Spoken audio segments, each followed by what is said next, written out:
Hi guys, so nakapalit dahi ta karon og usa ka kilo nga mangsi guys no dito sa Basyaw unya kay daghan man ni nya duha rami so ato ni siyang bahin-bahinon pagluto. So ang una na akong gaandam guys kay ang para sa sinugba. Pasensyahin lang ng iro na mo guys kay mugara po na siya paghot ko mag voice over ta.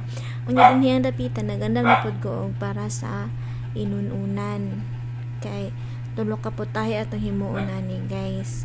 Unya ang atong isagol sa atong inununan kay palya, butangan nato palya nga gamay kay para na po'y gulay-gulay or color-color ang atong inununan dayon lamasan dayon nato siya og ahos.